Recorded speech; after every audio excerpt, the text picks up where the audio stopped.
This is my first time speaking at such a big public forum. I'm so nervous, my knees are actually shaking. I'm sure you can't see them, but trust me, they really are. Now that everyone is familiar with the condition of my knees, let me introduce myself. My name is Moiz. I'm a social worker, an entrepreneur, and an engineer, or at least that's what the plan was. Ever since I was a kid, I wanted to become an engineer. It ran in the blood. Both my paternal and maternal grandfathers were engineers. My father is an engineer now. And since I always idealized them, I wanted to follow in their footsteps. Like any other kid, I wanted to do something outstanding, something that would make me and my parents proud. Instead, in my early 20s, I found people staring at me, usually followed by the word Bichara. I have muscular dystrophy, which means my muscles are losing mass and strength progressively. My body's immune system turns against its own muscles and damages muscle tissue in an autoimmune process. I have spent half of my life with it now. Most of the latter half of my life was spent first not realizing what I have, and when I found out, I was in utter denial. I tried fighting it, but I lost. Eventually, I accepted it and accustomed my life around it. My first symptoms showed up when I was 16. My walking style changed a little, my reflexes started getting slow. But it wasn't that noticeable. I didn't notice it because my body was slowly adapting to it. In the final year of my O-level, my class teacher asked me if everything is alright and that I should go see a doctor just in case. But I ignored it. In my A-levels, all my classes were on the first floor. And I was having difficulty going up the stairs. This happened because muscles in my legs were getting weaker and I was having difficulty lifting my leg up. I would climb up using wall as a support, sometimes one step at a time. I was getting tired easily, people noticed, everybody started asking what's wrong. Funny thing was, even I didn't know. So the day I was done with my A-levels, I thought that I should go see a doctor. I met him, he asked me to do some seemingly routine physical tasks, including a squat. But I just couldn't do it. Every time I tried it, I fell backwards. He asked me to call someone from my home and I was confused. अब इस बात पे शिकायत तो नहीं ना लगा देनी यार. He gave me a note to go see the neurosurgeon immediately. Me and my father met the neurosurgeon. He gave me a list of like 10 blood tests and he said, meet me with the results. In the meantime, I got admission in FC College and moved to FAST or National University a year later to pursue my dream of becoming an engineer. As luck would have it, in both college and university, all my classes were on the first floor. And now it would take a significant amount of time to go up a simple flight of stairs. I was walking slow and in an awkward manner, more like a penguin minus the adorable factor. It was difficult keeping my balance. I was tired all the time, my back started hurting, and I couldn't even sleep properly. After some painful tests, it was confirmed that I have muscular dystrophy. Now I was like, yes, let's get the treatment started. It will all be over soon. How bad can it be? Turns out it's pretty bad. My studies were badly affected.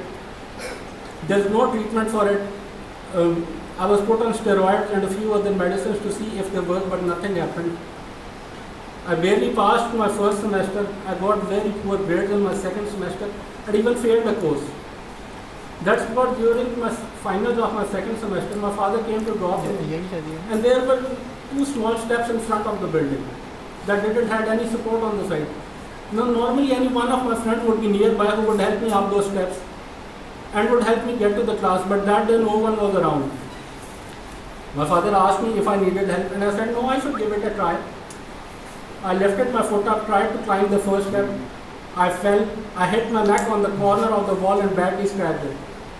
People standing around rushed to pick me up, they lifted me up, some of my friends showed up and with their help I went to the class. But the incident had shaken me badly, I couldn't do anything. After this incident, I fell down a couple of more times. Once I was going up the stairs, I lost my balance, fell backwards, my foot got stuck in the railing and I ended hanging upside down in the stairs. That was both embarrassing and awkward. After this incident, my father wrote to the university to install support railing on the side of those steps and that he would bear the cost of it. No one from the university responded even after writing multiple letters. By the third semester, I was dragging my feet from class to class and building to building. All I could think of was if I could take it anymore. If I can continue, if I would be able to finish my dream of becoming an engineer.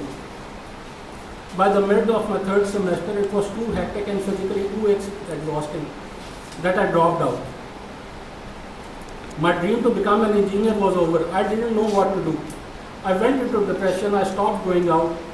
I thought whatever was wrong with me was somehow my fault. I had been bullied, abused, and assaulted because of my disability. Every time someone would come to our house, I would lock myself in my room and pretend to be asleep. Why? People generally ask why he walks like this. And most of the time, their only response was, "Hi, bichara."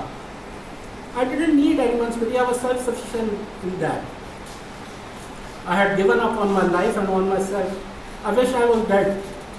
But my parents, my friends, and my family hadn't. They still pushed me to do something. My parents would try to convince me to get out of my room. I spent 6 years locked inside my house. I missed Eid, gathering, family gatherings, and every other occasion. Today I consider those 6 years locked inside my biggest mistake. After all this time, I realized that there is an upside to it. And the only two sets of people other than me who cannot roam around in public with ease or eat with ease in public were either mutants or celebrities. I was special head and shoulders above everyone else. You might think you are the center of attention, and then enter the guy in a wheelchair, and there goes your limelight. These pair of wheels are hands down the best icebreaker. I got in touch with a friend. She found out about my situation. I tried to convince me to attend the reunion while I was buried under my fears. She tried convincing me. She said that sooner you accept it, the quicker you can move on with your life and start planning what you want to do with your future. But I hated the thought of socializing. She just went back down. One day I got frustrated and told her that she didn't realize what I had and what it has done to me. That's when she told me that her mother had multiple sclerosis and she had been taking care of her for the last 10 years. So she knew what I felt. She knew what I was going through. She helped me accept my condition and showed me how I could get my life moving. Gradually, I started working from home with my father. I used to handle his official emails and calls. In 2011, things started moving towards where they are today. Me, my brother, and my uncle decided that we should do something in the education sector, and we formed an NGO with the name of Ilmo Adab. Our main goal was to improve the infrastructure and the quality of education of the government schools.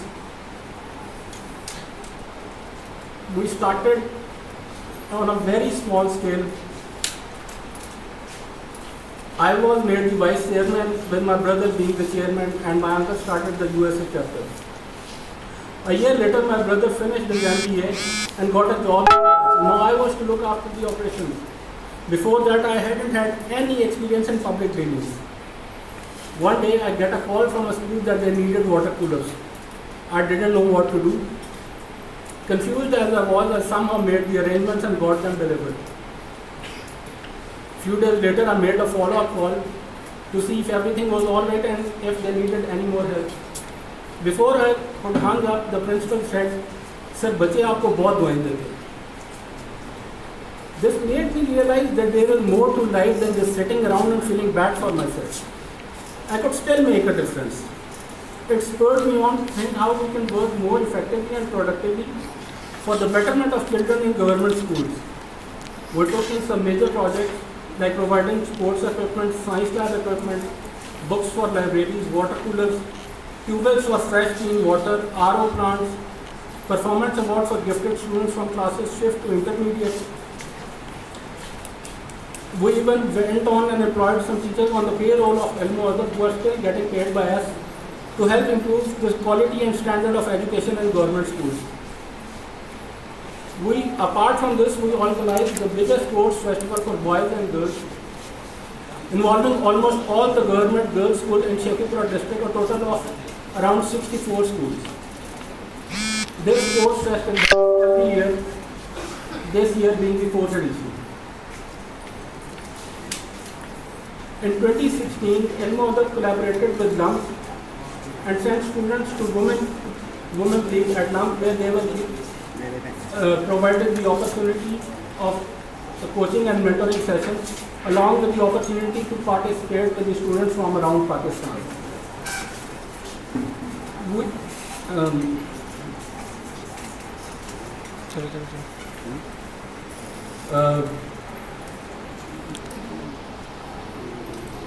we started from a very small school. In 2011, we just had one school in Lahore, and that year we refurbished its classroom and provided sports equipment. That year our total expenditure was 300,000 rupees.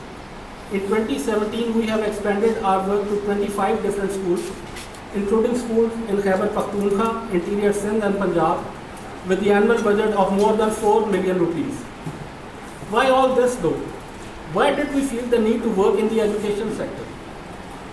As a university dropout myself, I can very well understand the opportunities I missed out on. But even then, I consider myself lucky to have even managed to go to that stage. For a staggeringly large number of children in Pakistan, going to primary school is a dream that they are never able to realize. And working with government schools allows us to engage with the largest number of deserving students out there. What we want to achieve with the schools that we work with is that they should be safe havens for students, where the students feel at ease and enjoy themselves. And most importantly, to close the gap between government and elite private schools. Sadly, it takes a lot for us to realize how truly fortunate we are. It takes a lot for us to realize how the true magnitude of the difference in the life situation of different people. Let's have a quick poll. Those of you who can pour a glass of water, please raise your hands. Now those of you who can't, please raise yours.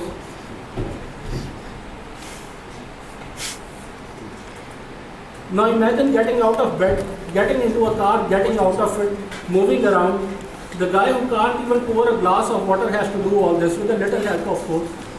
But that doesn't stop me from believing in my goals. I don't let my inability overshadow my goals. My message for you is this: bring intentionality to your life. Doing or not doing something is completely fine if you come up with a reason for that. You don't have to go to college.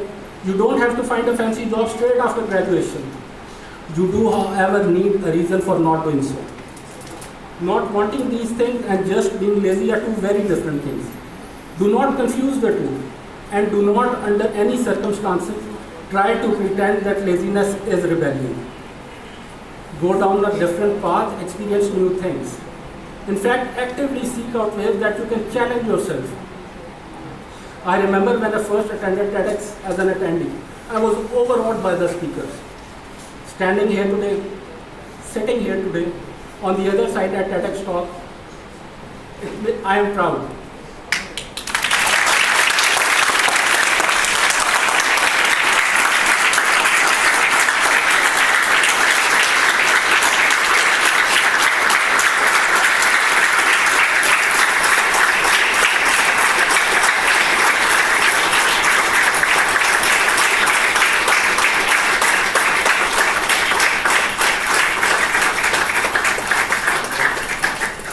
I know this is not a big feat by any objective means, but it does represent a significant step up for me. And that's all you need to do. Challenge yourself to do one step better, because you are all that matters. Thank you.